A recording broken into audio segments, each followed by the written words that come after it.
So this is my Setec. Now charging the car at 93% state of charge. And this is the new cable, the orange thing. And you can see the green light on the dash. It's charging. Now what I want to check, if I can, without too much hassle, is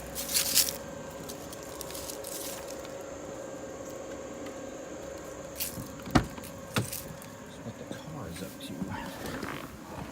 So there's what the DIC shows as it's charging. And you can see that it's putting in 7 kilowatts to the battery.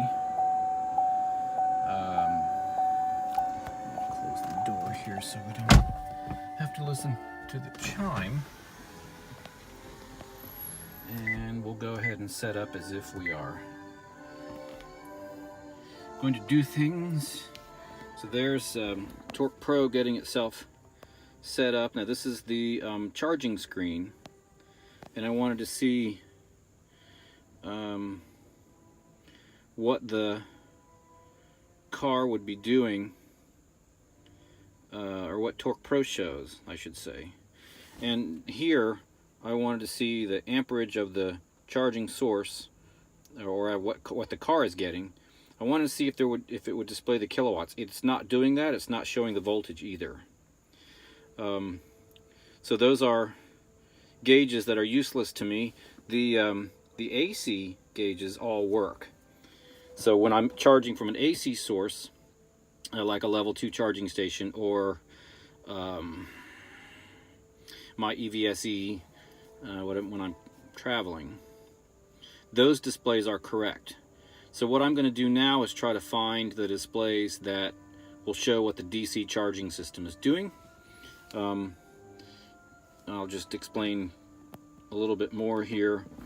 Like that's the 12-volt battery there. That's how many kilowatt hours we put into the battery so far. If you see that pump gauge, this is the fan here for the AC. You see the pump gauge kick on and show the RPMs of the cooling pump, and it draws away power from the DC charger, I think, and we're going to demonstrate that. I'm turning the fan off now. We'll see if the DC, see the DC charger jump back up to 20.